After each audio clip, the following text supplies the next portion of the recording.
Welcome to the Let's Break Bread podcast. I'm your host, Stance.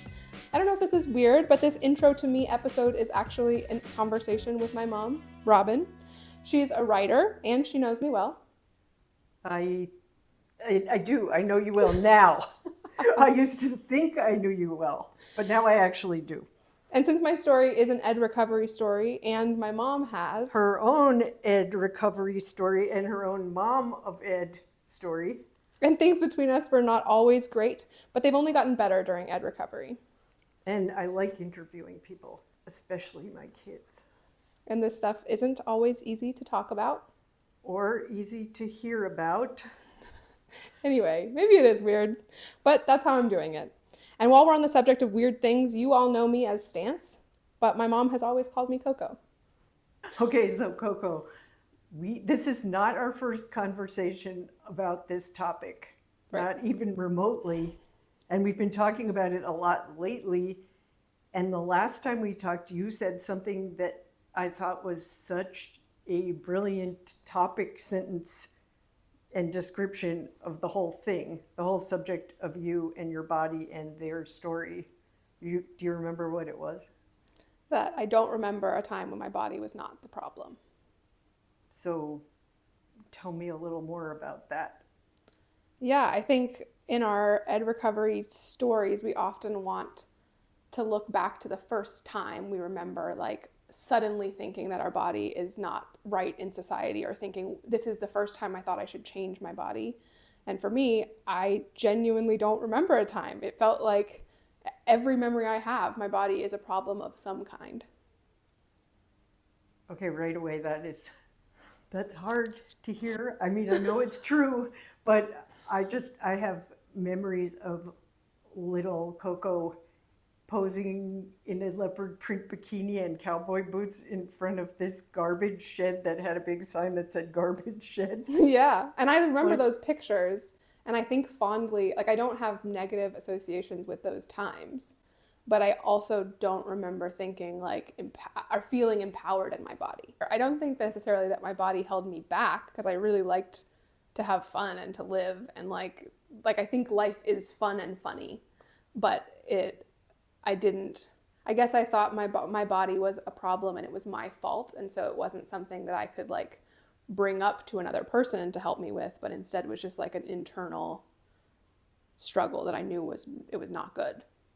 Yeah, and I think we all want to look at pictures and think, this person looks so happy and carefree and at home in their body. Yeah. That's what pictures are for some of the time. When do you remember putting the message together in your head that there's something not right about my body? Like, I know you couldn't talk to other people about it, but was it like elementary school? Yeah, we moved to a new town and I went to a new school, and I remember that those friends seemed smaller than me. And that, like, I don't know that I thought I should change my body, but I definitely felt othered. Halfway through second grade, if you perceived yourself as being bigger than other people, you knew that it would probably be better to be smaller than other people. For sure. Yeah, I guess we don't even need to explain why that is. Society. Right. But yeah, I definitely, as early as elementary school, thinking that I was bigger and that was a problem, and that I was different than other people because I was in a bigger body.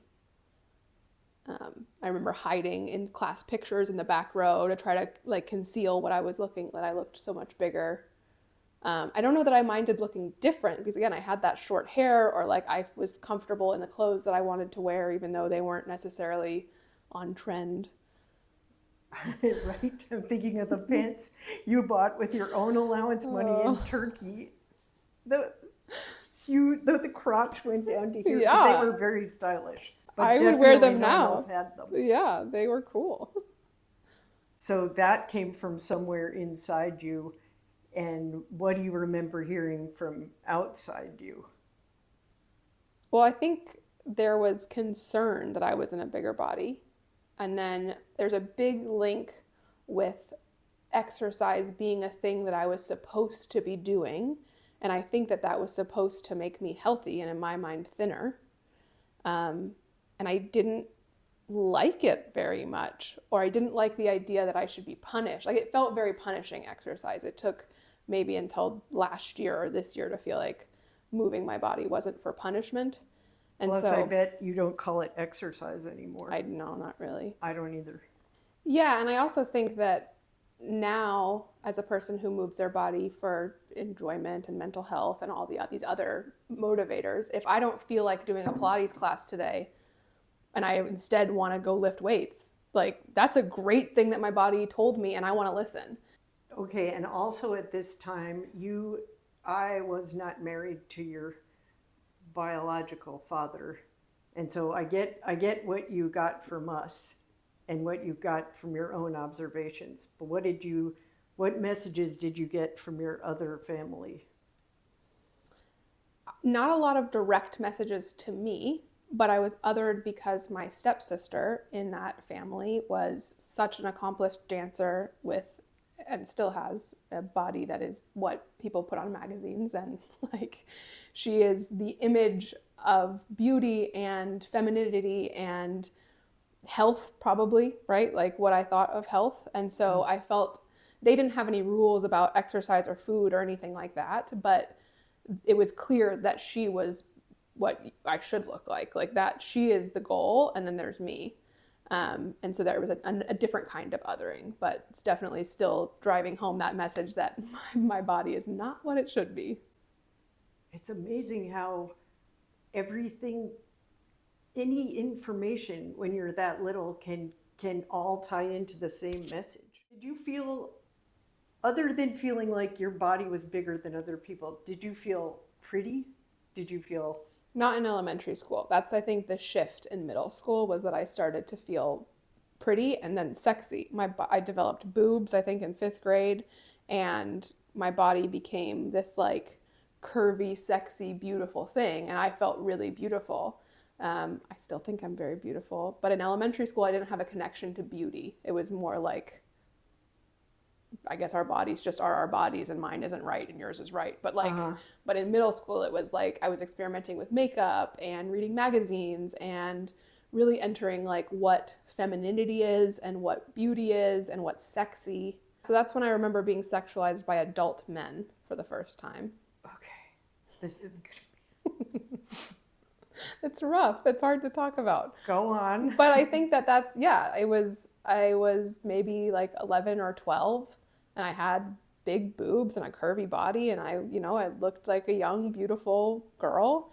And adult men are gross, and they used words like sexy and womanly body and so feminine, and that felt like my body was doing something right for the first time, and that I could really embrace that. Like, wow, I'm sexy. Like, that's new. At the same time, you thought men were gross. I think it's really gross now, but I think it was quite flattering then. Okay.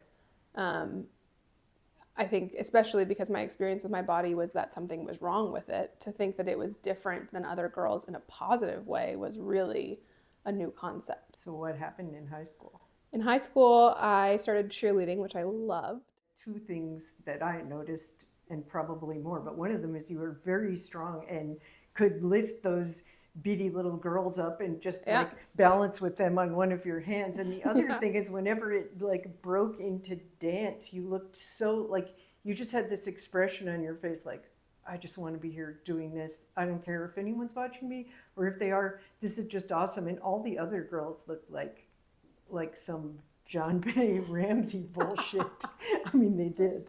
Well, I felt really different than the other girls there too. And my body, again, was the reason. And I was so strong. I was a base. So I was throwing girls in the air. And I loved that. But I had a coach who was constantly picking apart my uniform. We wore these little tiny shorts called Spankies that are like underneath your short skirt. And she consistently told me, why doesn't your body look like everyone else? Like, why do these shorts look so different on you? Are you pulling them down? Are you making them? Was she actually asking you for an answer?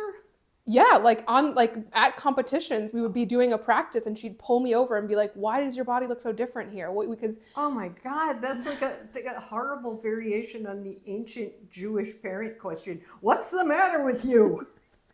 Like, there's nothing you can answer except to be. I don't know what she wanted me to say. I really don't know. And to her credit, if we're going to give her any credit, in cheerleading, you are judged that everything is the same. So, like, if one girl has a hair bow, everyone has to have a hair bow. We all have to have the same spankies. We all have to have the same socks, shoes, like everything. If one of us has different socks, we'll get penalized for that. So, I don't think knew she was talking about my body. Maybe I'm trying to give her some credit here. I think she was trying to make sure we all look the same. And am I swapping the shorts for different shorts? No, my body just looks different in them. But I don't think she knew consciously that she was like attacking my body, even though we know.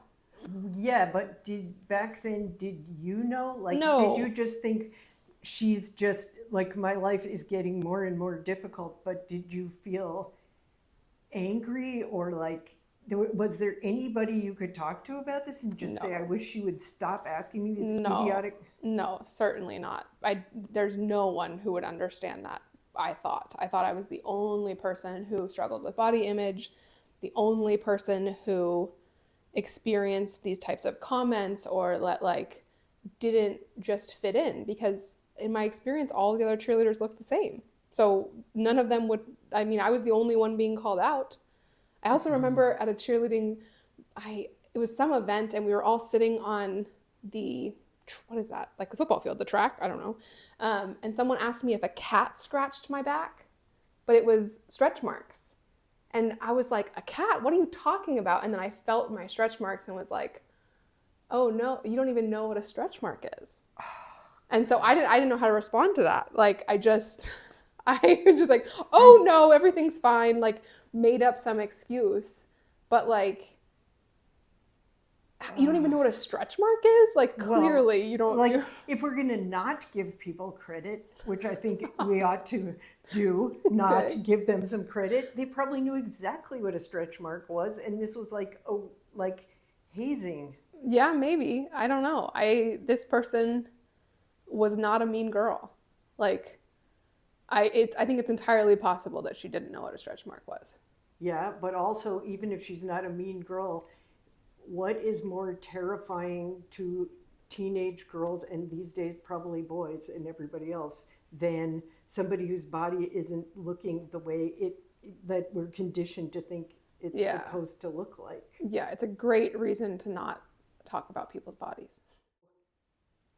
All right, so you're still getting the message that something is wrong.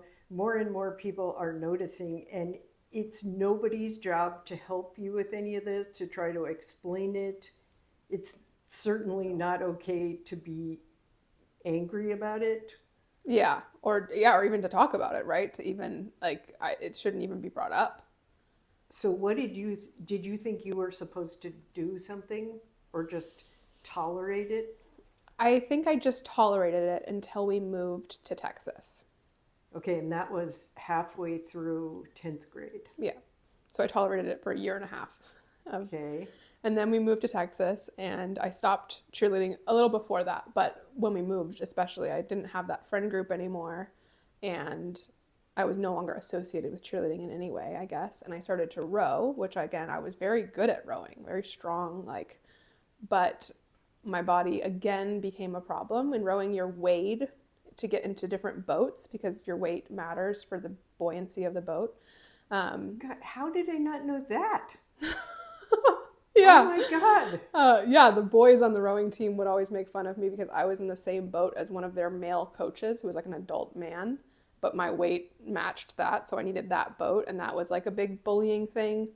And then I also had a coach recommend maybe I had just I think I got second in this race, and she suggested that I'd get down to 120 pounds, trigger warning on the number, but get down to 120 pounds so that I can compete as a lightweight and win. And what a fucked suggestion. Yeah, that's true. And then she said that, and then for the next 19 years, people have been saying, achieve or maintain a healthy weight. Okay, and then get back to me when you've done that. Nobody ever, well, I guess they do make suggestions on how you do that, and those are even more harmful. And I mean, I will get into my story. I have been very thin, and I was not 120 pounds. Yeah, I, I was very thin, and yet I don't know how I could have, I mean, cut off an arm. Like, how could I have been 120 pounds? I don't but comprehend what it. was your reaction to that? That felt crazy, but also, again, like she's the authority. There Mm-hmm. must be some reason she's suggesting this. She's a coach. She shouldn't be suggesting something that is unattainable. So I started to restrict pretty heavily. And I have strong memories of bringing a cucumber for lunch because it was like this convenient, you could eat it on the go. It is still food you're eating, but it's mostly water, so you're not going to be gaining any weight. And I was like biking to school some days. Sometimes I rode the bus, but like biking to school, going to school all day, going to like an hour and a half rowing practice, and then biking home unless I could get someone to drive me home.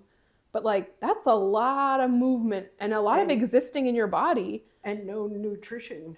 for a cucumber to do all that work. My God, I don't understand how I did it.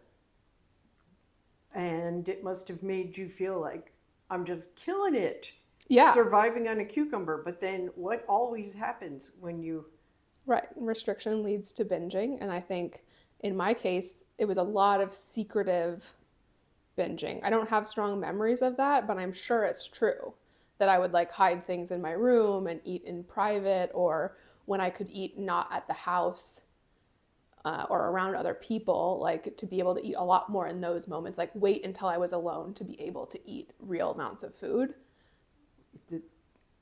I would, don't you think like 90% or 97% of everyone that's ever binged would say the same thing? Now I do, 100%. Yeah. But again, that's pretty recent for me. Even in eating disorder treatment, and we'll get there, I thought I was the only one who ever binged in secret.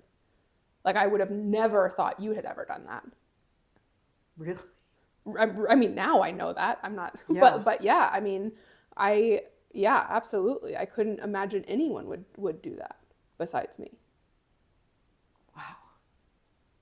Okay. So now you're restricting and binging. Yeah. And I think pretty like, I would say I was like, this is disordered eating. I don't know that I had a full blown eating disorder. I don't know that I had a separation of like an eating disorder voice and my voice. Like, I don't think I was like tied into you can only eat a cucumber, and it wasn't super rule governed. It was more like this super convenient way for me to maybe be successful at nutrition for a bit. Yeah, and it's also like you didn't think anybody else did that, but we now know that you can't tell by looking at somebody whether they're doing that. Right. And so it probably didn't, it probably was disordered eating just like most of your classmates. Right. Right. For sure. Did you still feel sexy?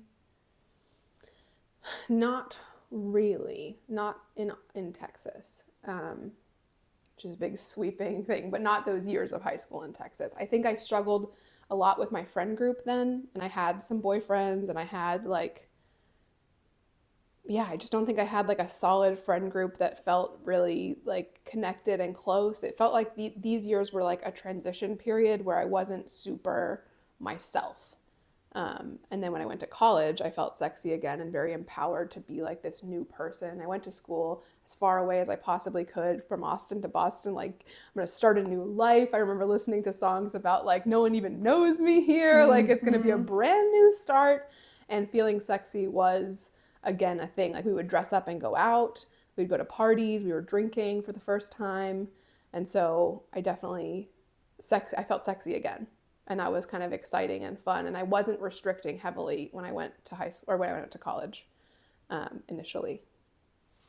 Did you have that experience that people talk about where like you can eat when you're hungry what you want at college? Yeah, I think everyone, if you live like a traditional with your parents at home in high school and then you go to college, you have control of food in a completely different way for the first time. And so I think like I remember eating bagels every day for breakfast, and that's not something Shocker. I Yeah. don't think I would be allowed. Not that, again, that seems kind of intense, but I don't think that we ate bagels every day for breakfast ever in my childhood. Like a bagel is like a special thing, I guess. I don't remember what we did eat for breakfast, but it certainly wasn't a bagel with cream cheese every day. Some other white flour crap that was branded to look healthy, like An English muffin. honey bunches of oats or something. Yeah, or an I English mean, muffin, which is somehow like a health food, but a bagel is not. yeah, I know. That's so weird.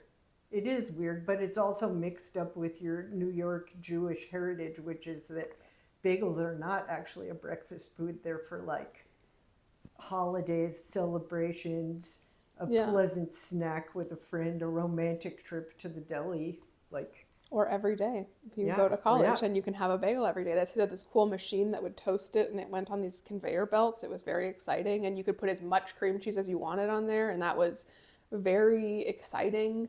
I think something that was helpful was that you couldn't bring food from the dorm, like from the cafeteria back to your dorm.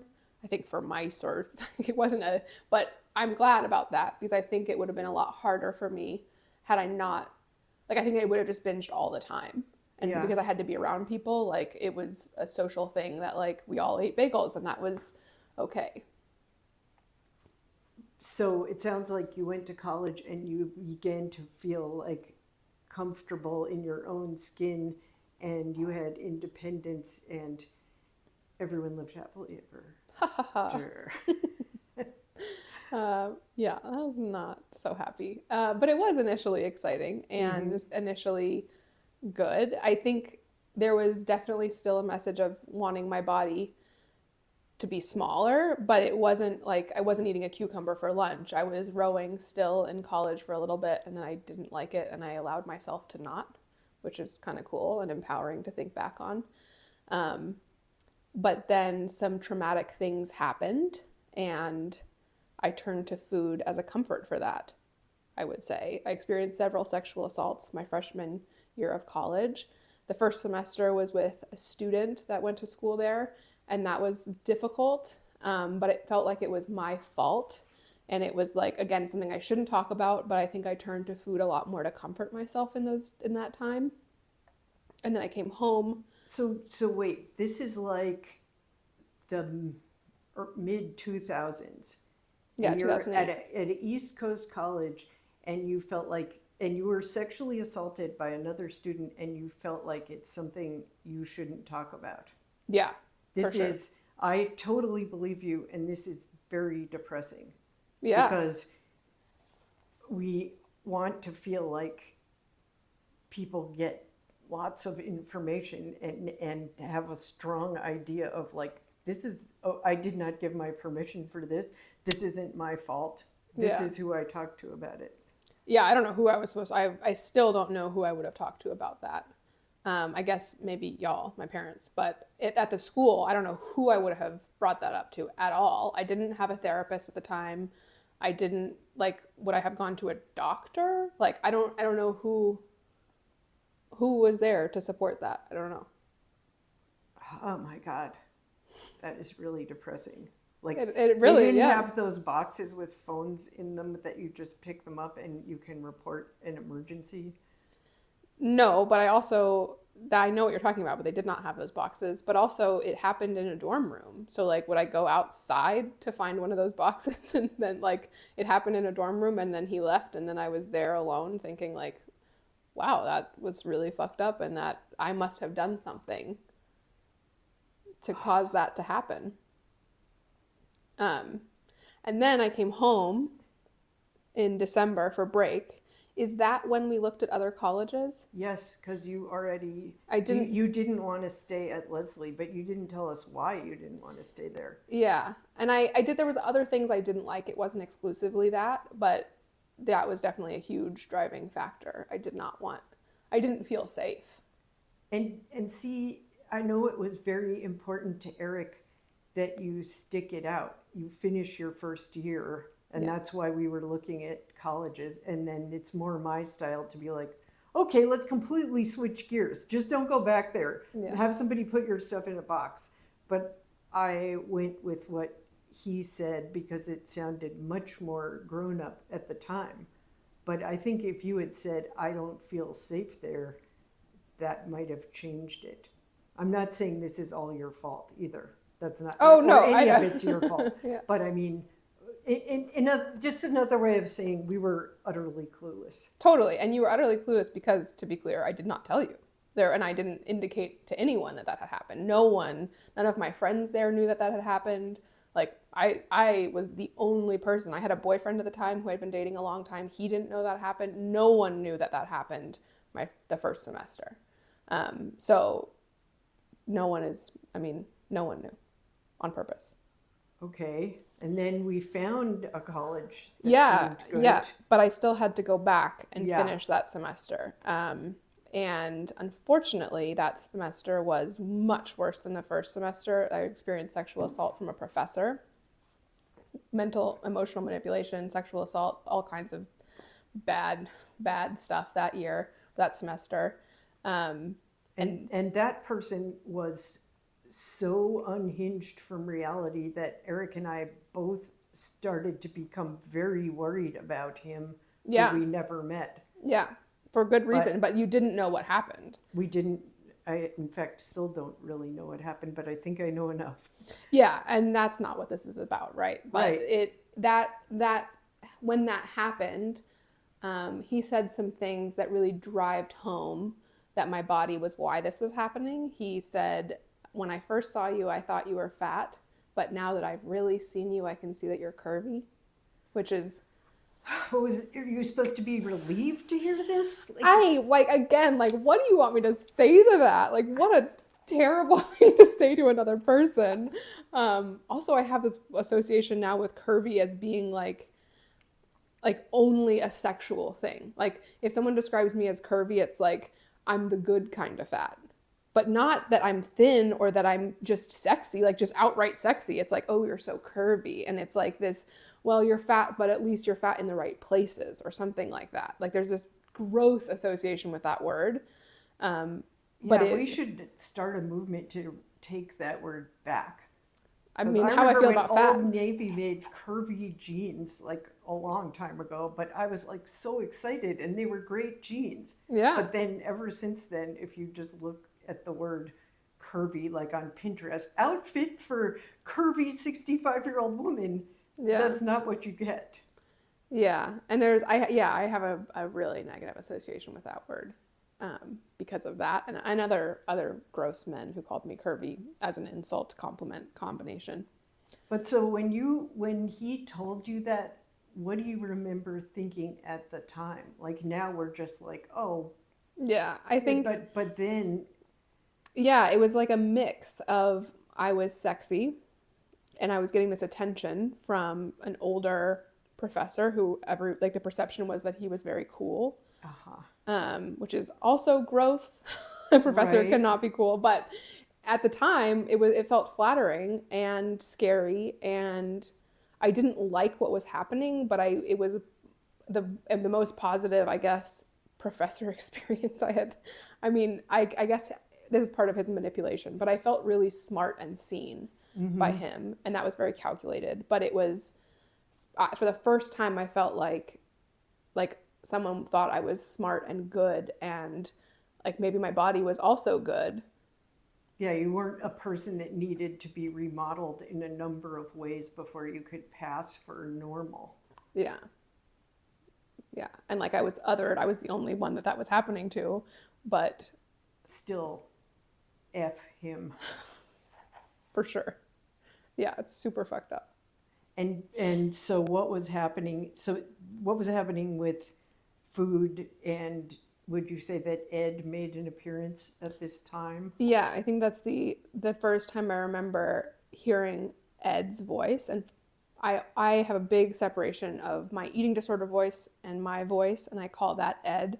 The book Life Without Ed has some really good stuff and some stuff that I really question, but I love the personification of Ed. In my own recovery, that has been hugely helpful. You talk about my eating disorder voice as Ed. Everyone in my life knows what I mean when I say Ed says this or that. And that's the first time I would say I could really hear Ed's voice strong. And it was like I started cycles of restricting and overexercising and then binging and getting no movement at all. And it was, they were very black and white worlds, and you could only have one. It wasn't like during a binge week, I also overexercised. It was either that I Right. was restricting and overexercising and I was good and successful, or I was like a lazy piece of shit. Okay, and this probably sounds very familiar to lots of people who are hearing this. Like it certainly sounds familiar to me. And I just want to point out that back then there was no word for this. I even hearing you say that other people, that sounds familiar to other people. I'm like, I will believe you. I mean, we can be incredibly unique, creative people, but our eds all sound pretty much the same. It might just be the same guy. It might be. Because of course you didn't exercise while you were binging. That you don't deserve to do anything But like but in my mind binge. now, as a recovered person, I'm like, if I'm eating a lot, I got so much energy. Let's do some movement up in here. Let's do a dance move, like, or if I'll go dance. Well, sure, but I can't hear that guy. He's not getting through to you. It's a Yeah. bad connection. Right, right.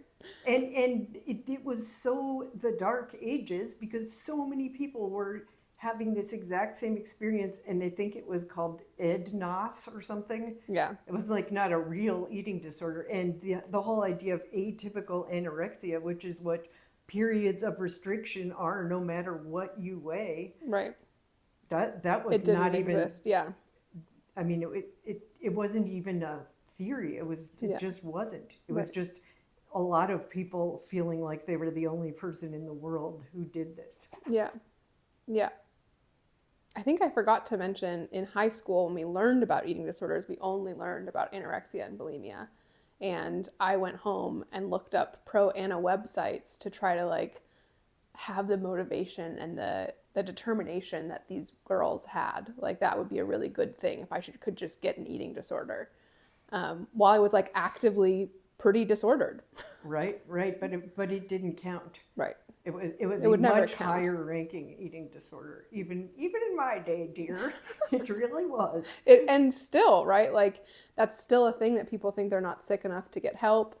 It like if they're not emaciated, then they don't have an eating disorder. If they don't look like what we think eating disorders look like, then they're not sick enough to get help. And that eating disorders thrive in isolation. And so the idea that I thought I was the only person, and even now I'm like, I hear that you say you relate to that, but like, really? You too? Like, I still have a hard time accepting that other people experience that. Like, I can't imagine you having periods of over exercising and under eating and then periods of binging and not moving. Like, in my mind, you are very consistent and you always get exercise. Yes, I have ADHD. I'm not very consistent at anything.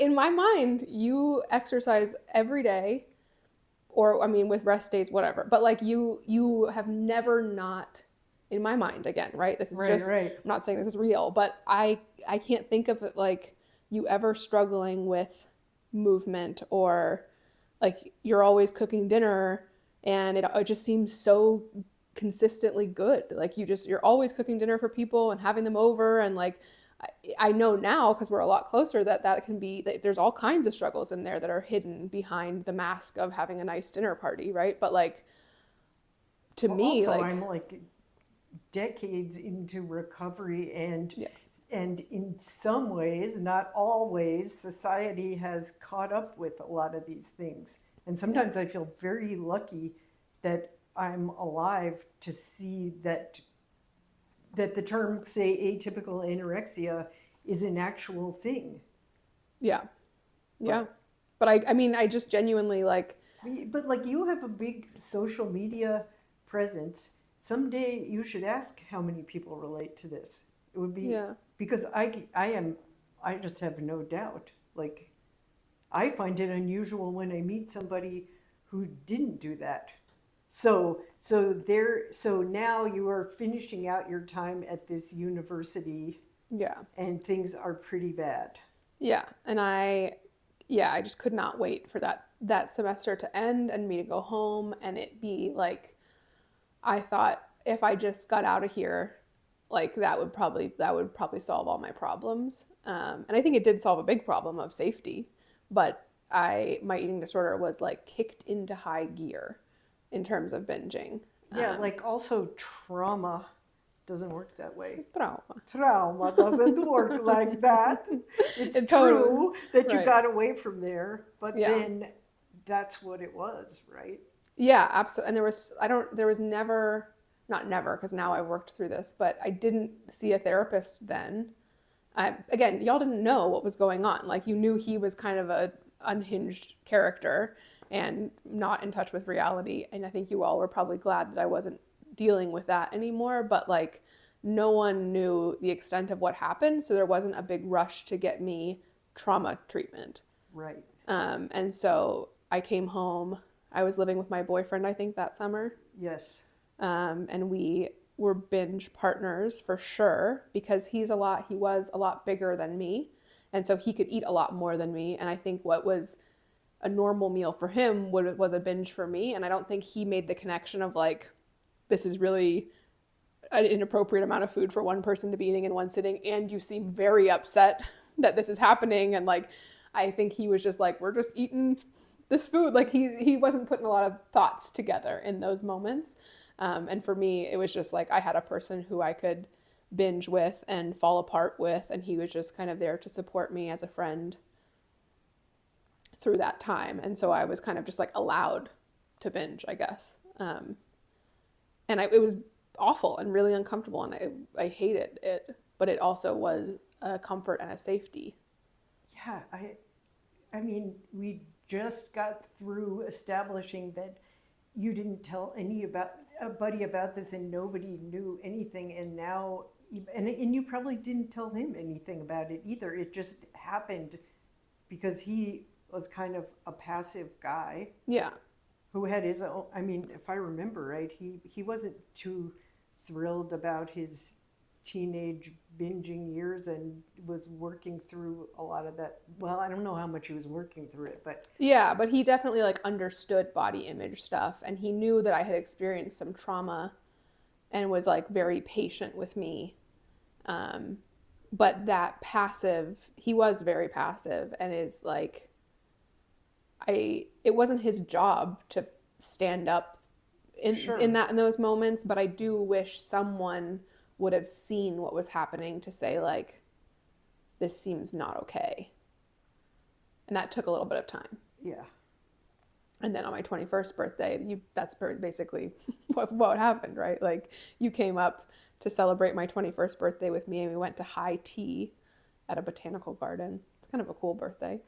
And you gave me some hilarious gifts. And I remember exactly what I was wearing, with these long hair extensions that did not blend into my hair, and this like fancy white trench coat, and these little boots and tights.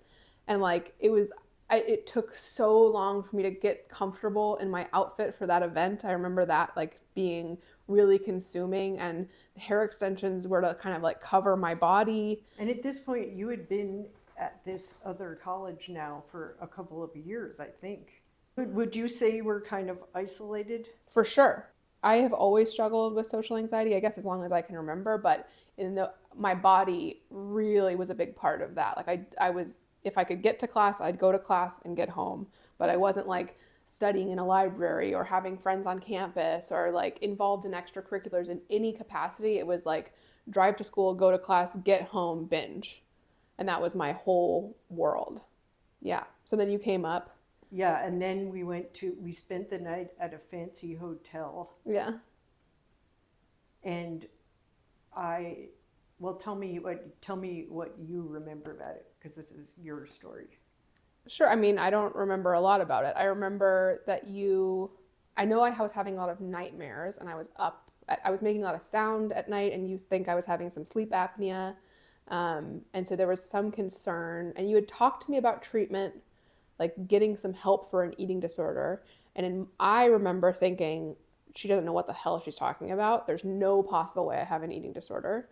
I don't know what you were thinking, but in my mind, I was like, she's lost it. But the way that I can get her to I can prove to her that she's lost it by doing these intake phone calls with an eating disorder clinic. Yes. So I remember proposing that you get some treatment for an eating disorder because that's what I thought was going on. And now in retrospect, I don't know if I would have said that. I would have said get some help, but I Yeah. don't know if I would have said that.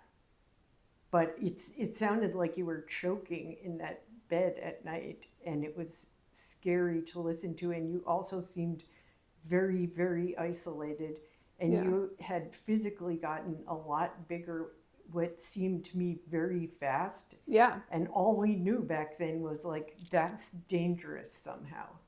I mean, yeah, and I think, I mean, even in what, given what we know now, I think how quickly a body changes like that, it is some sign of like something is going on, and something was going on, right? Yeah. And that doesn't, I think gaining weight is not always bad. It's not always good. Like there's no relationship to gaining or losing weight being good or bad, but a change that quickly and that dramatically, I think is some reason for some concern, right?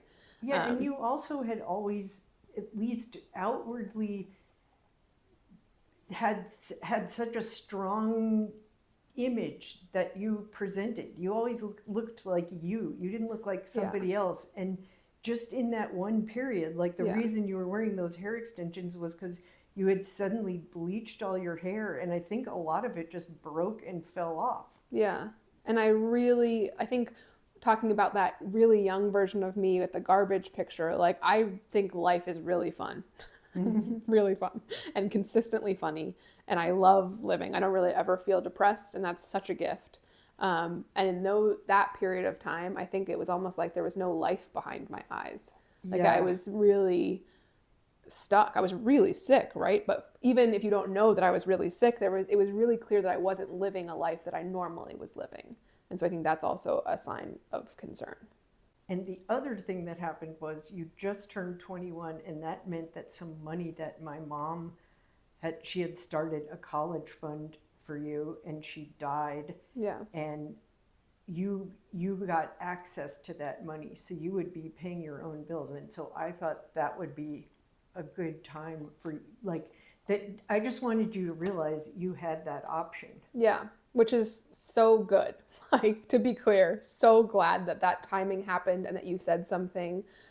Even if we wish it was trauma treatment that I went to instead of eating Sure. disorder treatment, like, Or even if I wish eating disorder treatment had been so much more evolved, but we'll get there. oh, I think that the timing was really good because I thought I was going to prove you wrong and I was going to take this intake call and then they would be like, you don't have an eating disorder. What are you talking about? But And I could have, wait, before you, like, other than thinking that I was crazy and didn't know what an eating disorder meant and yeah, hadn't seen any of those after school movies about girls who get very skinny, like, other than that, yeah. what did you think?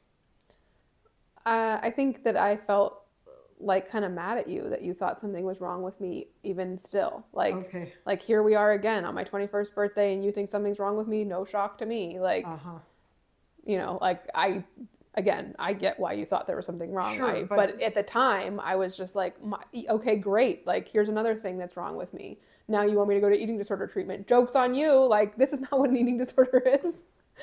Um, Okay, so you then called around to some eating disorder people? Yeah, and was told by both places that I called that I absolutely had an eating disorder and needed to like get help.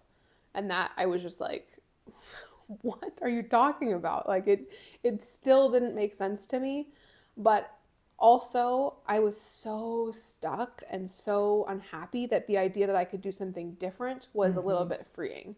So even though I felt everyone was full of shit and that like no one knew what they were talking about, it was like, okay, but at least I'm gonna like something's gonna change, and that could be Right. good. Um, and so then I entered eating disorder treatment, partial hospitalization, intensive outpatient. I think I was there 5 days a week from like 9 to 3, and then I went and did my nanny job after school or after treatment. Um, Were you still in school then? no, I paused Yeah, I think college. that was a good thing about it. And I think that felt relieving to me too, that like I could pause. And it was kind of like like I got to take a break from school almost. I didn't know what work was ahead of me, but I thought it was Right. like a little bit of a break, to be honest. And then I entered treatment. At the beginning, I was the only person there in a bigger body. Everyone else was in a smaller, like I guess a straight size or a smaller body and working to weight restore. And we all had the same plan. We all had the same meal plan. We all had to do meals together and group therapy and individual therapy. But And drugs, right? yeah, not the fun ones. And drugs. I was like, Yeah, whoa, like- what kind of drugs we gonna I get? know. Shoot, I missed that. It was Studio 54. Like, treatment. damn, how come I didn't get any drugs? What the hell? Drugs I did not want. Yeah. Yeah, they put me on all kinds of drugs. I've struggled with sleep a lot of my life, but they were putting me on like antipsychotics to get me to sleep and Oh my God. antidepressants, which have always made me suicidal. So that's kind of a strange choice.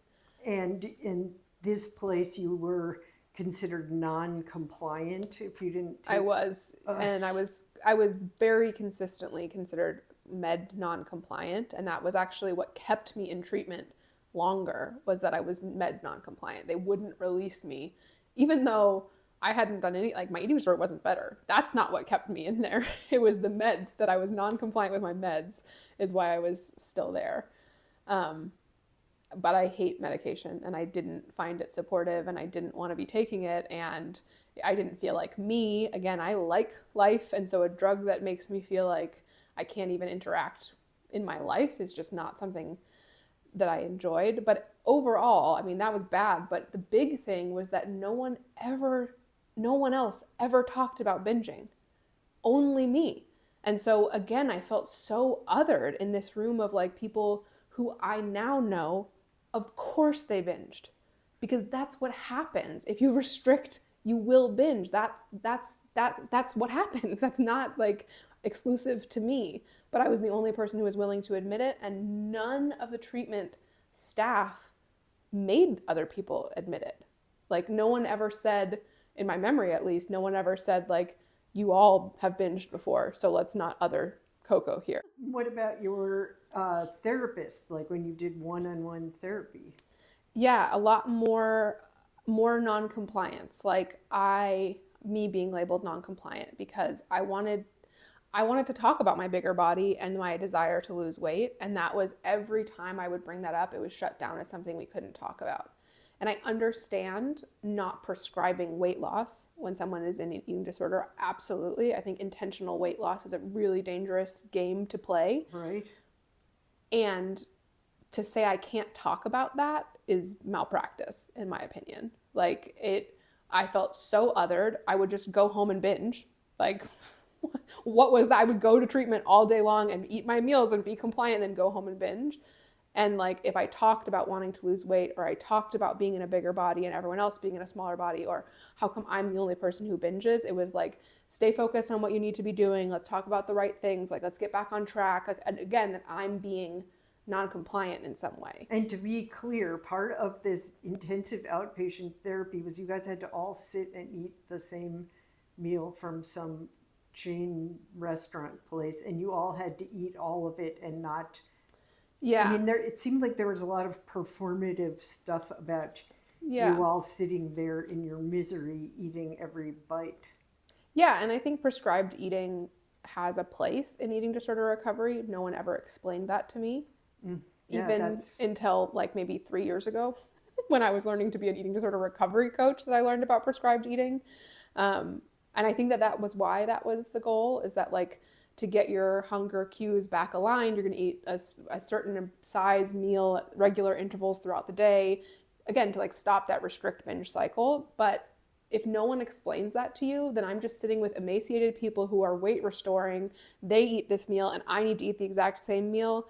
That did not make sense to me. And things like, if you don't put the entire packet of mayonnaise onto your sandwich, then they'll come along and squeeze it out, and you have to either eat that mayo by itself or drink an entire Ensure.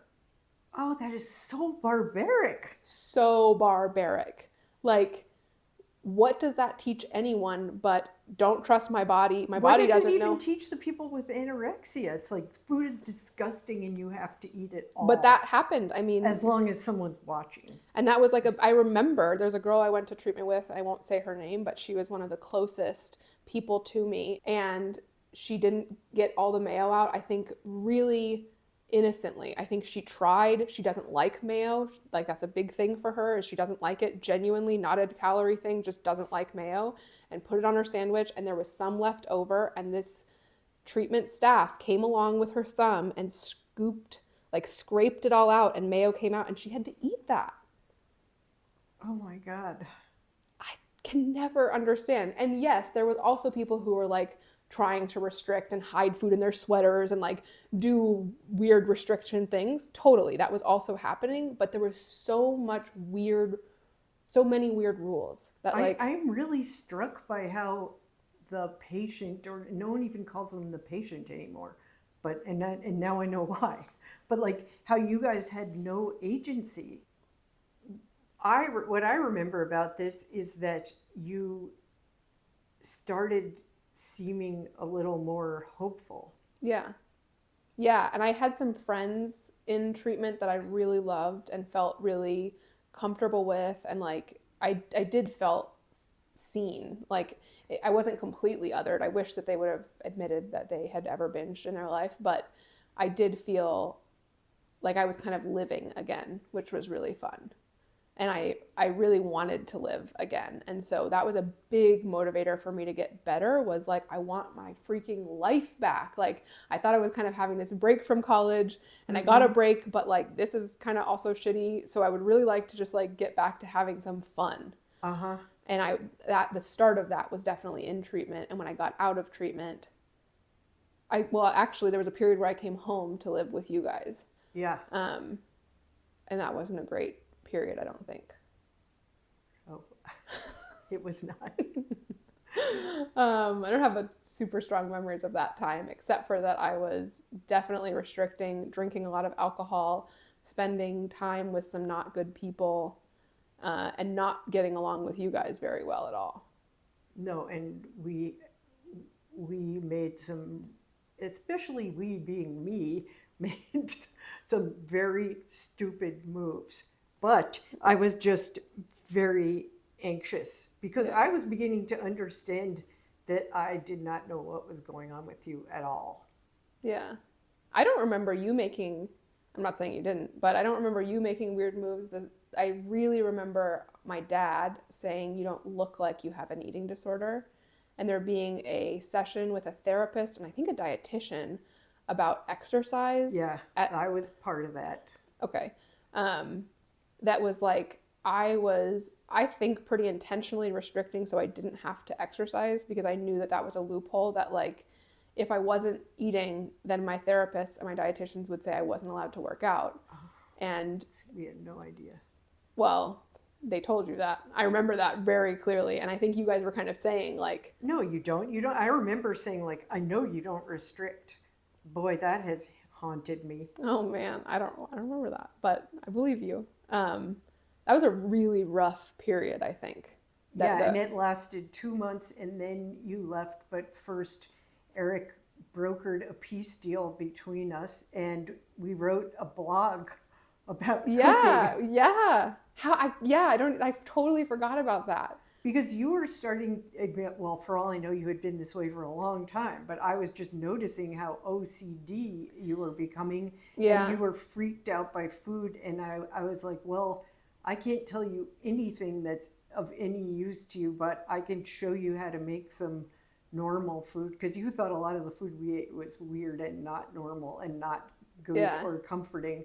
So we made stuff like meatloaf, which is still, an excellent recipe. It's so good. I use it very consistently. That exact recipe. It's so good. And I had to wear gloves. My OCD was really intense and hand then. Sanitizer. Yeah, my OCD was kicking it into high gear.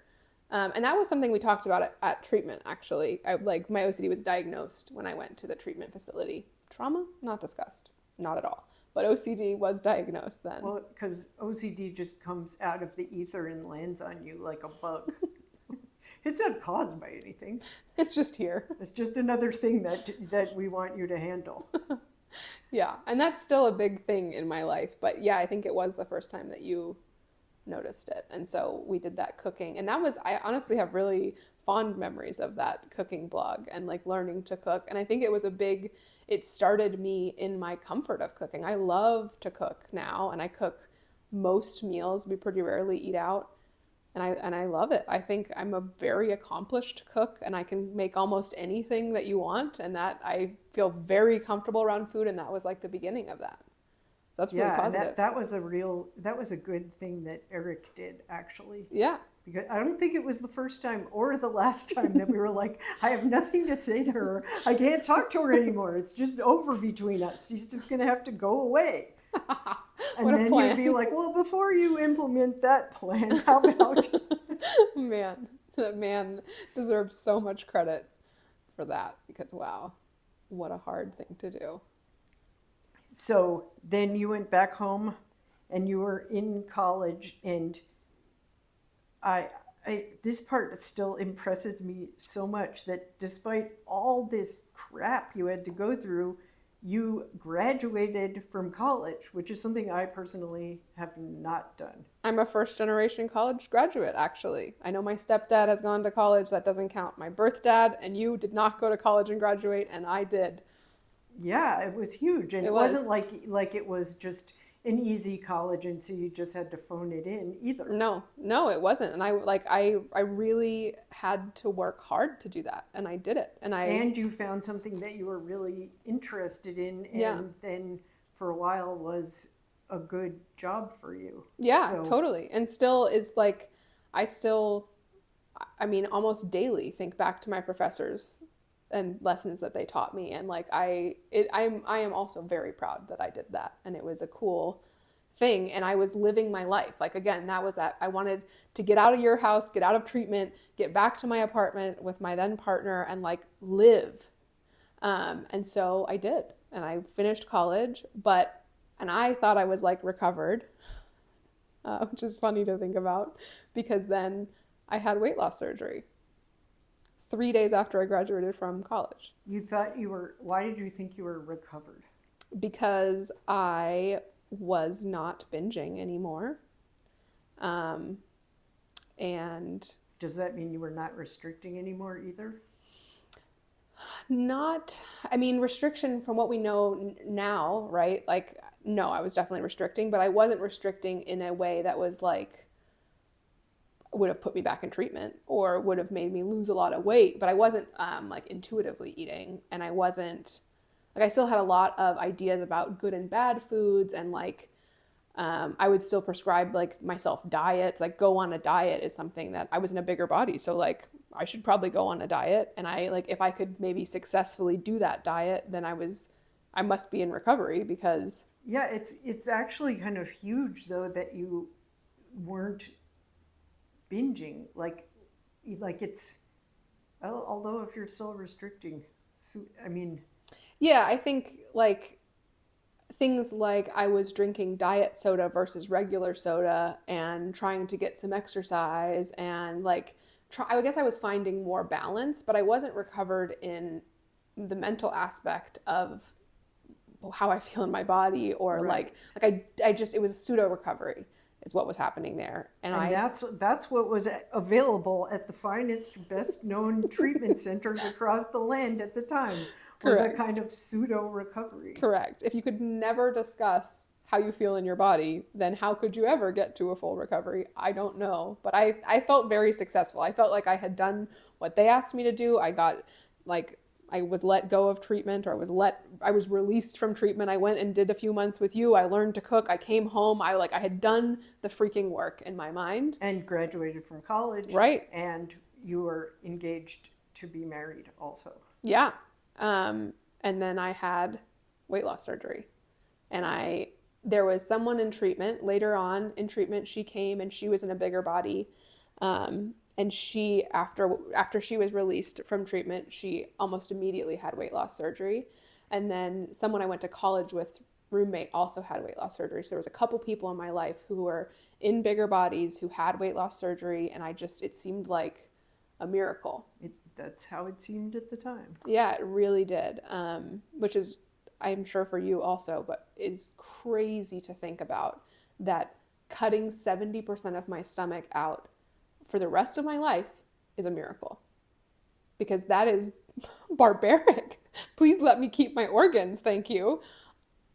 Well, I know, and when you do your podcast episode about Ozempic, then this will be, Yeah. or it's probably its own episode, because unfortunately it all made sense to us. Yeah, I mean, At the my time. insurance covered all of it. People who had it done, like we had a family friend who was very open about it, which also was like he's open about it. Yeah, yeah. It did feel like a miracle. Like finally there was going to be a solution. I had done all this work, so it felt like I kind of earned it too. Like Yep.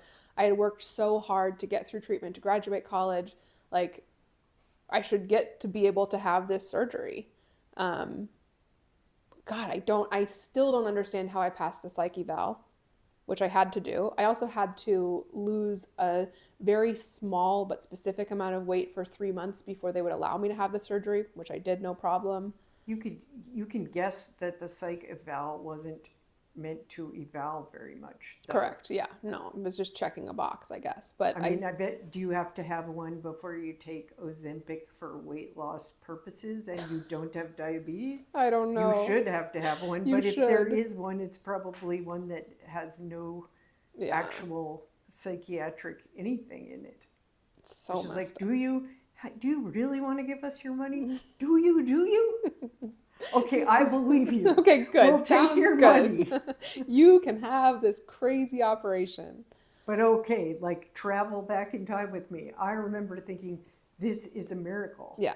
I thought you probably had, your metabolism was probably messed up from everything you had been through. Like had a very fuzzy understanding of metabolism. And I still wasn't at all clear that people come in all shapes and sizes and you can't tell how healthy somebody is by looking at them. And that applied to me too. Like Yeah. I was the fattest person in my family on both sides for many generations, and I thought that was like, it never occurred to me that was like some genetic aberration, and I did have some ancestor further back who looked just like me. I just thought, I've really screwed this up.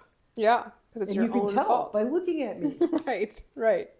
Yeah. So we really did view that as like this miracle that I had deserved and would like, I finally was going to maybe get to have this life that I deserved, which is crazy. But I mean, we really thought that. Yeah. And so they cut 70% of my stomach out. And we moved the next day from the Dallas area to Austin, again, back into your house. Right, and just because insurance pays for it, and then 70% of your stomach is cut out, doesn't mean they want to spend an extra 2 minutes in a hospital under medical care. I never saw my bariatric team, the surgeon, a doctor, a nutrition. I never saw anyone from that clinic after the surgery ever again, which is absolutely wild. The lack of follow-up, that they didn't even care that I moved from Dallas to Austin. Truly wild. I think I found a good PCP in Austin who took care of me pretty well. But he was alarmed that they didn't do any follow-up. I remember when you came back from that appointment, you were like, he said, I'm going to have vitamin deficiencies and he needs to track this. And I was like, wait, what? Truly, which again, how did we not know that? But we really didn't know that I was going to be vitamin deficient or that my hair was going to fall out or that any of the things that happened. But weight loss surgery is just medical anorexia. They cut out 70% of my stomach. I was on liquid diet for a long time. And then when I started to be able to eat food, it was the amount of food for a toddler, a crazy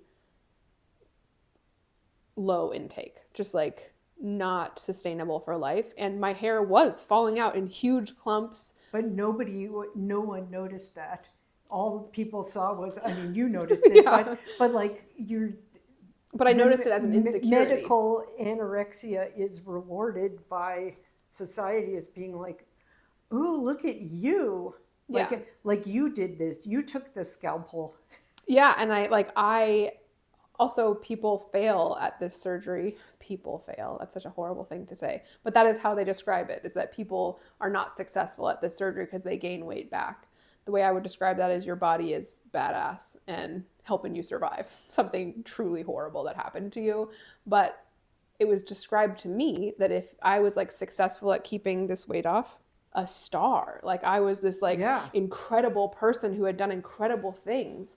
And I don't think that is true at all. I don't think that It's not true, but this is the dizzying pace of change in this society, because this is right when The Biggest Loser was on, right? oh and yeah. and I don't, it's not on anymore, right? No. Like it's too appalling, It is really appalling. but nobody was saying that then. Yeah, no, it was like they were prescribing orthorexia at the very least, but probably I would say bulimia, or I mean an eating disorder, right? Like The Biggest Loser is also prescribing an eating disorder. And that was super socially acceptable, and I was getting all kinds of praise from every corner of the world. I mean, from that PCP was concerned about my vitamin levels, but he also was like, "You're successfully losing weight."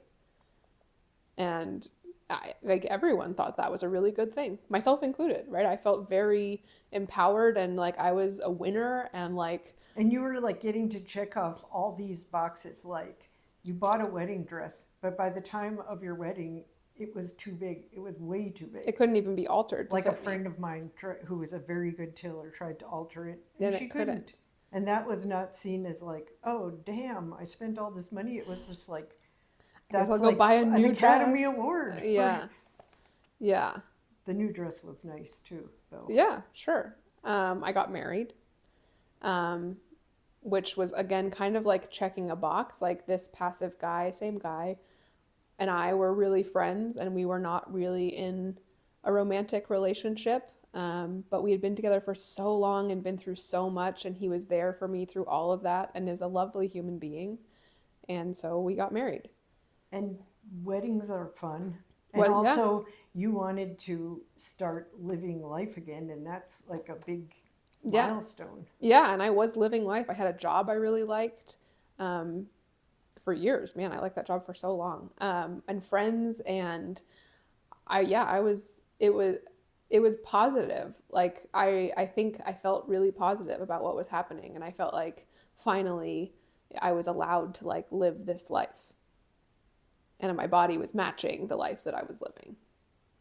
Yeah, you must have been buying clothes like weekly. I think I buy more clothes now, but But I mean, every time I saw you, you were a different size and had another, yeah, and your clothes fit. So yeah, I don't remember how I kept up with that, but yeah, my body was changing rapidly. And my hair was falling out, and I was vitamin deficient, and there was some insecurities about the way that I looked, but mostly it was like I was a successful human. Um, and then when my marriage fell apart and I started dating a different person, which that's a whole other part of my story, but since we're talking about eating disorders here, but do you make any connection between eating disorders and body image and your marriage falling apart? Or is that just a thing that happened on a parallel track? I mean, I think I was living my life more, and this person, my husband at the time, was living his life less. I think he was entering a depressive episode as I was entering this like very positive, very fun period of my life. I think that drove a wedge between us, but it was a very amicable separation. Like we both thought it was a good idea. It was like it wasn't Yeah, like my eating disorder ruined something that was once some like it felt kind of natural. So it's hard for me to say that it was really yeah, related. yeah. Well, that's Um, that's how I remember it.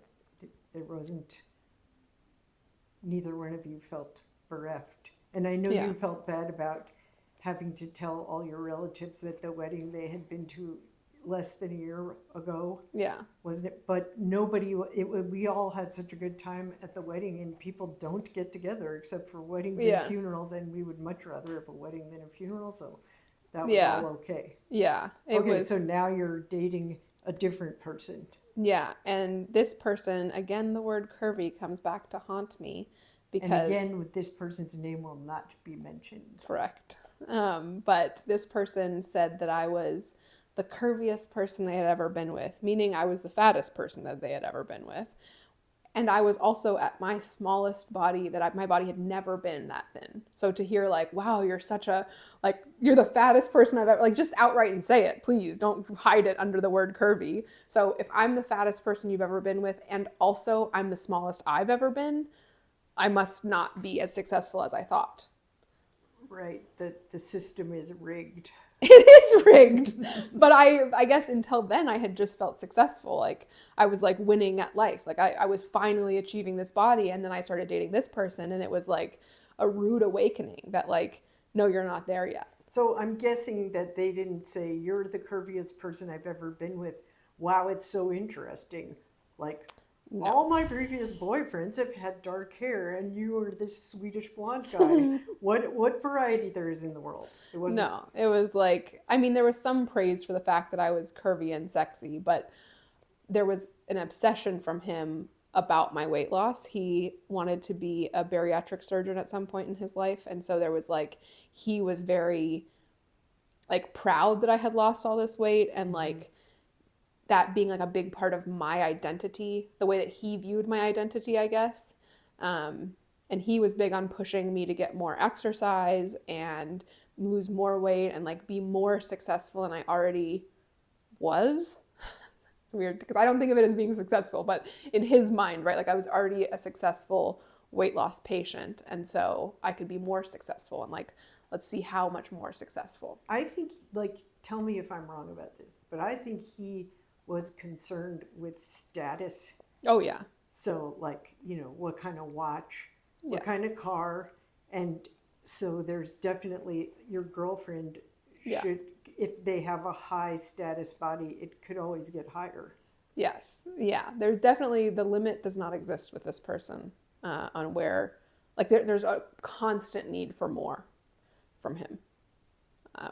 And from I think for himself too. Like I think he was pushing himself. It wasn't just on me. Yeah. But that was really and maintains being kind of hard for me. Like I have a lot of like things I want to do in my life and I like to push myself to be a better version of myself, but I also like really acknowledge what I've done and the journey that I've been on. And so like changing my body is not a constant status symbol to achieve or Right.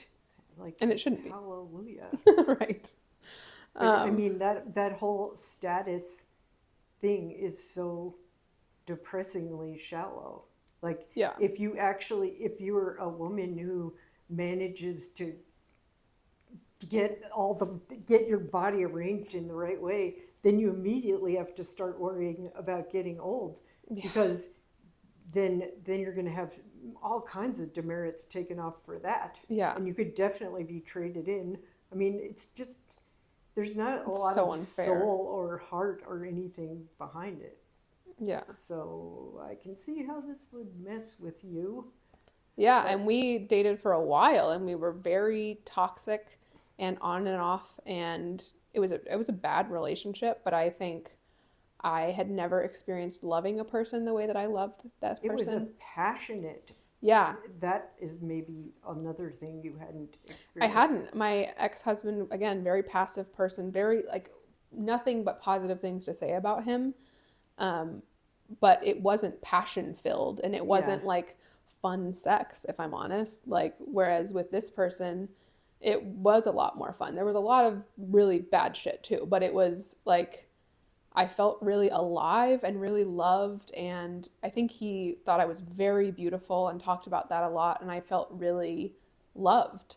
Um, and I loved in a way that I had never loved at that point in my life. And so it was really hard for me to let go of that. And so all the times he broke up with me, I was willing to get back together with him. Cheating, I was willing to let that go. There was a lot of drug use that I was not very comfortable with that continued, and like it was really a bad, as an adult looking back, I'm like, oh God, how did I survive that? But Yeah, now imagine your child of the future. I cannot. Oh my God. It was rough. And it was really passionate. Like and I really like to live life. And I think I was having a lot of fun mixed in with a lot of really dark, scary things. But when that really ended, when we really actually broke up for the final time, he moved away and that really helped. And there was like some distance between us. And something about that breakup, it really dawned on me that like I can never achieve perfect. Like I will never be good enough for him. It doesn't matter that I've gotten to this very small body size, working out a lot. We'll go to the gym and run together, and I'll wear the things he wants me to wear when we go out, and like do all the things that I'm supposed to do. I'm still not good enough. And this was like a time of restriction for you. Oh yeah, to maintain this body, right? Like it was easier because I had had the surgery, so it was pretty easy to restrict. But like, and I guess I was using drugs that made it easier. But yeah, I was heavily restricting. I was malnourished, vitamin deficient, and like hanging on by a hope and prayer, it feels like. It seemed like, I mean, you lived with us for a lot of this, like on and off. And it seemed like you got sick a lot. Like you had stomach troubles, but also you just like your immune system must have been shot. Yeah, I believe that. And I don't get sick now at all. Pretty much ever. Yeah, that's true, huh? Yeah. Almost never. Wow, I can't, that was not that long ago, but it feels like a whole other lifetime. It really does. Because you lived with us, but you never ate with us. I remember eating dinner with y'all, but I didn't eat other meals, and there was probably a lot of dinners where I wasn't there. Well, and also I don't remember this right, because you also went through phases where you would make everyone in the house lunch. Yeah. Which Eric still really misses. Yeah. And I was like working, and I loved my job, and I went to yoga teacher training, and I was in like, after that breakup, there was a period where I again was in pseudo recovery, where like I would have thought then that I was recovered. But now looking back, there was still a lot of restriction, even if it was mental restriction. And I still loved doing yoga teacher training. I'm still happy I did that, but I was not in real recovery, and I was not comfortable in my body the way I am now. How were you uncomfortable in your body then? Like I felt like at any minute I could mess it up. And so like maybe my body was okay, and if I like posed the right way in a picture, then I could like give the perception that I was like skinny and good. But if people actually knew that I had like extra skin, or that I had once been fat, or like I could get back to being fat, that was really scary for me. And I was genuinely very like, I felt like I had to really keep everything together, or at any minute I would be fat again. And that was a bad thing. Yeah. And also now you're how many years out from the surgery? Like 3 or maybe 4, something like that. Yeah. And now, you could probably tell that a lot of people who have that surgery, their body doesn't just get changed and stay changed forever. Just Right. like people who don't have surgery. Right. But still, you have to keep that plane in the air. Yeah, for sure. And so I think I had a period there where I was in pretty good pseudo recovery. Like I wasn't as emaciated as I once was, and like as malnourished, or like as small, and like at the peak of my ex that was so bad, that was pretty rough. I was like, it was hard for me to maintain. And then again, this is not something that most people knew was going on, because you objectively just looked great, and you had extra skin, so it was hard. Like Yeah, I think it would be hard to know how thin I was because of the extra skin. Um, but I knew, and that was like a big weird body checking thing that I would do is like moving the extra skin around to see where my bones were sticking through. And Oh, God. but yeah, I mean, like for society standards, I looked really good, and I got a lot of praise, and it was like getting a date was very easy, and like I was just, yeah, it was.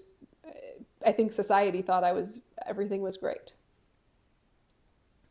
Yeah, I can think of, I remember going on a trip with your grandma and her saying, like, she's a teacher and you were a teacher, and she was saying, she was talking about your career, but she said that also you probably had a whole second career ahead of you showing other young women how to lose weight so successfully.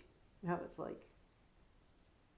she had weight loss surgery? Like, it just, I mean, and this is a woman who is like kind, like, she had awful things done to her and she thinks the best of everyone. Yeah, She just didn't know any better. yeah, yeah. I mean, I do have a whole second career helping women, That's right, but just not not with lose what she weight. thinks. Yeah, but it's interesting. I didn't know she said that. That's cool. I mean, it's cool because I do have a second career helping women, right? But Right, it's but it's not also cool. cool, like, okay, that's cool. But Yeah, I was like, okay, well, yeah. And there's also other family members who would be like, well, maybe you should talk to your cousin about how she could lose weight, um, on Long Island, having that conversation. oh my God. And I remember shutting that down because I'm like, I'm not going to tell someone else what do I know? Like, I felt like an imposter. Not because I thought I shouldn't tell other people how to lose weight, but more like, how could I tell someone what to do? I, at any minute, might Do you become a notice failure what's again. happened to my posture right now? I'm like, suddenly, like, the whole topic of, well, we really need to talk to her about her weight, or like the times that people have, like, I knew what they were thinking, but then they actually said it. And I even remember talking to Eric about, like, I was like, I mean, Coco has gained a lot of weight and I think we need to talk to her. And to his credit, he said, why? Do you think she hasn't noticed that? Is there something that you have to say to her that would be helpful? Or is this Damn. just like a big old shaming campaign? Dang. I didn't know he said that. Yeah, he did say that. But then because nothing is like all good or all bad, Yeah. he also said, she'll find her way. This was before I said, I think you should go maybe consider going to eating disorder treatment. Yeah. Like, I remember being furious at him, like a bad movie in the actual rain. I was like, he wasn't around and I was screaming like, what do you mean she'll find her way? How is she going to find her way? You need to prove it. You guys have to stop saying things like, she'll just be fine. She'll find her way. But he was totally right about, like, yes, we need to talk to her. And his father was always suggesting that someone sit down one of his daughters. You always have to sit the person down before you say horrible things to them. He was Horrible, pretty. unhelpful things. Sit them down and talk to them. That implies a conversation where they say something back other than stop being mean to me. Yeah, I genuinely, again, what were someone supposed to say to that? Well, I think the important thing to notice is this is another thing like binging, restricting the cycle. There are so many people who know exactly what we're talking about Yeah. right now. Yeah. And family, like even the husband I have now is gets questions about his body and he's like, what am I supposed to say about that? Well, how do I even respond to that? And Let's sit down and have a talk about it. You just talk at me about what's wrong with me. it sounds horrible. I don't I want to do know, that. but I'm glad that we are talking about it now because somehow it is not talked about. It's just like a thing that you know is out there waiting to get you. God. Ugh. Okay, so, but now on a more positive note, Yes. you couldn't possibly ever, you couldn't keep trying to make your body rise to the level of whatever of this person that you finally broke up with and now you're pseudo recovered, going to yoga teacher training, And living my life and working and enjoying it. And then COVID happened, I would say. Like there's a couple years that I was living my life in this pseudo recovery, but when COVID happened and we all went home, that was great for me. That's like peak. Like if we could all go back to social distancing, I would love that. I would be, woo! I would be living my life. My husband would also hate that. But it was really good. Like I was cooking a lot. I was home with my dog. I was still able you got a dog. yeah, I got a dog. I was living in a house. I was cooking and I was working out at home and hanging out with my dog and still having my job, but not having to do this long commute. And everything just seemed really good. And so when I opened dating apps again, we were still social distancing, so it was like online dating, but I was so clear that like, if you're not adding to my life, goodbye. Like I want to get married. I want to have kids. And if I do that by myself, okay. Like I already felt, I think that breakup with that ex that was so bad, it really illuminated for me that like I don't have to do things the way society wants me to do them. So I think I really accepted the idea that maybe I won't get married, but I will have kids. Like I could do that by myself. That's allowed. And so if you're not going to add to this really cool life that I'm living in my house that I really love with my dog the way Yeah, I you're like living things, by yourself in a nice house. and I Yeah. loved like I really loved my life. So when I went back on dating apps, like I'm not going to take any shit from anyone. Like if you want to mess around, get out. Like I don't have patience for this. I'm not going to accept any kind of ill behavior from men or women. Like I'm not here for it. And so luckily I met my husband during that time, my now husband. Um, but I was clear with him and he could attest to this that I was like, listen, I have a quick agenda. I want to get married. I want to have kids. I'm not messing around. If you think you're going to go to grad school in another state, I'm not even going on a second date with you. Like I was serious about what I wanted from day one. And I love that. I don't think I had ever been that serious about what I wanted and that clear and that like, if you don't accept what I want, get out kind of attitude. But that's where I was, and it was phenomenal. And he wasn't um, scared off by you knowing No, what you wanted.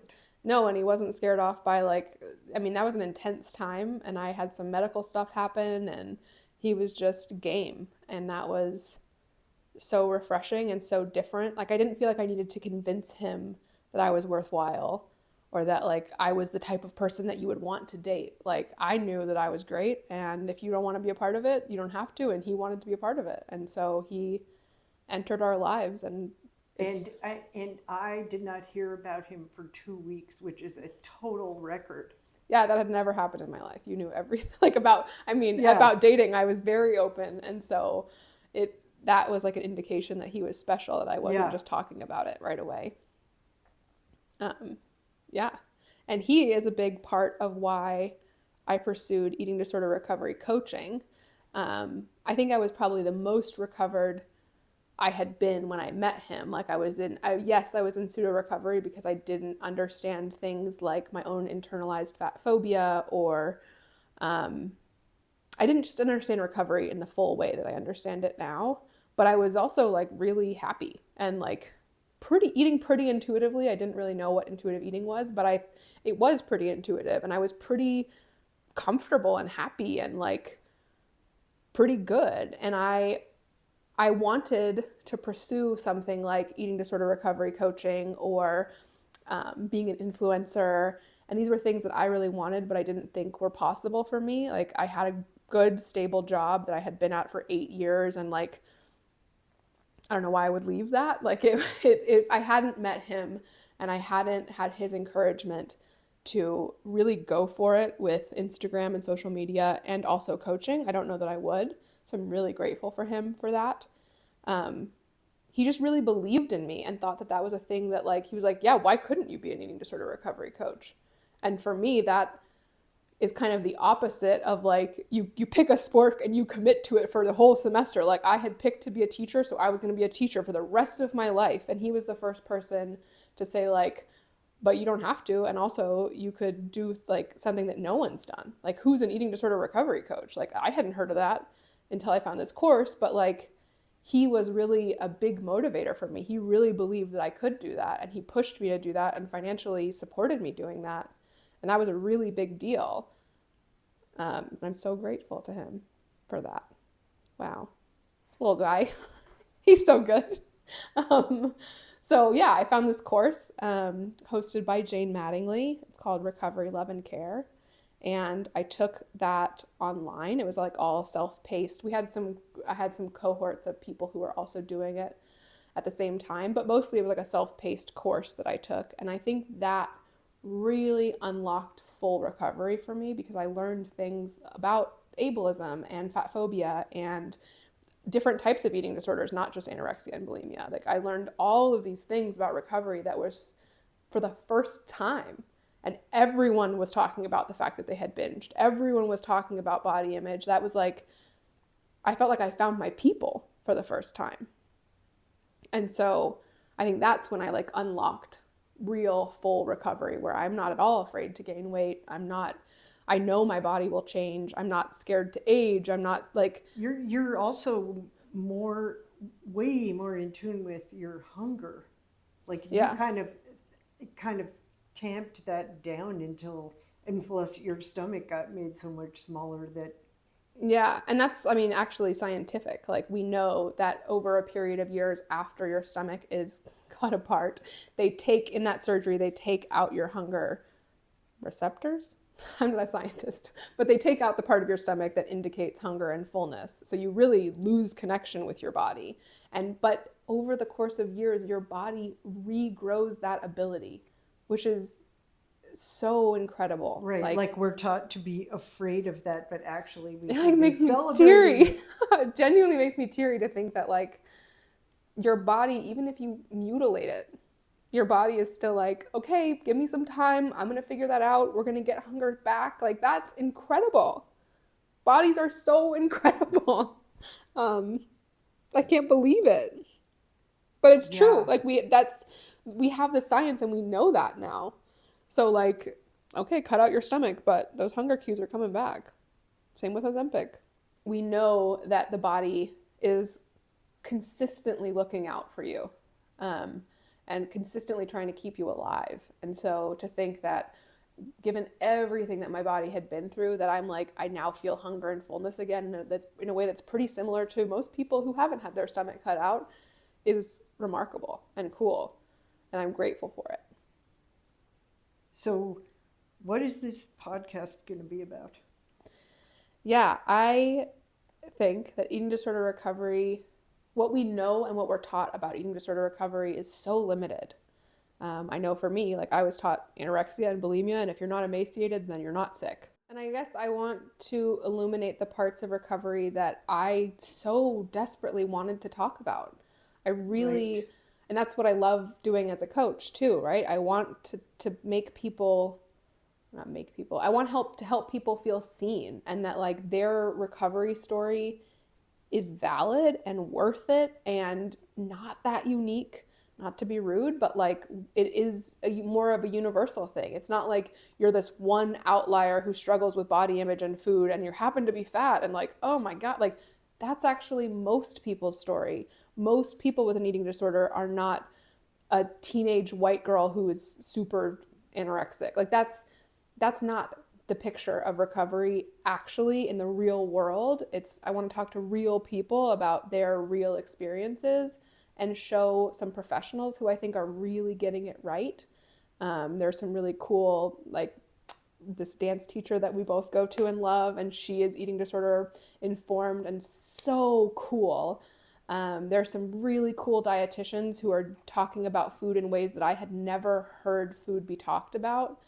And I want to show people that exists because I think still what we see about eating disorder recovery is anorexia and bulimia. We talk about binge eating disorder a little bit, but not really, not in a holistic way and not like, what do we get wrong? What needs to change? And I want to have those conversations because I think what we are taught is so limiting and it makes people feel... what we absorb just from leaving the house. Well, not, Yeah. I mean, you could stay at home and absorb it. Yeah, what society tells us, Yeah, right? Like, especially in this Ozempic era, it's like thin is in again, and it doesn't have to be.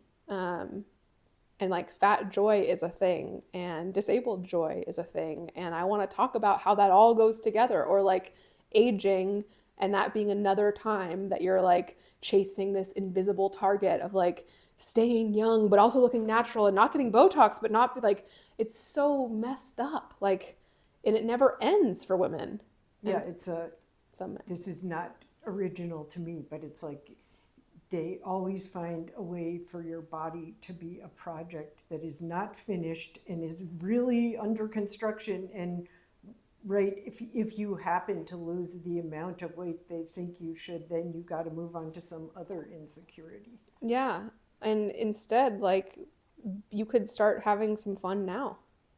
Yeah, and I hope that you're going to have guests that talk about parenting and food, because that's all of our collective anxiety is like, could we possibly raise children and grandchildren, I hope, that are that just get a little more of the good stuff. Yeah, and don't have like they don't have to do this battle, right? Like this has been in our family for so many generations, and like maybe it could be done a bit. We could take a break from hating our bodies and Right, or like imagine a kid is born and as soon as they're able to realize things, one of the things they realize is that humans are just like dogs. Like they come in various shapes, and some of them have short little legs, and some of them, yeah, I would I love mean, that. like, and even their hair is different, their eyes are different, and Right. they're all just dogs, and they all like they don't need to be arranged in order of who looks right and who looks wrong. Yeah, totally. It's my favorite metaphor. I'd like that, like if we were all like, no one is trying to make a Great Dane into a Chihuahua or a Chihuahua into a Great Dane. Like all dogs are good dogs. So like, all Right. bodies, all people, like it, absolutely. And the parenting part for sure. I want to be a mom really badly. I'm on a fertility journey, and so I think having conversations with you about what this was like for you, that's an episode that will be coming for sure, but also what it will be like for me as I become a parent and navigating what that looks like and how we talk about food as a family. And it's scary and really exciting that we could change the narrative.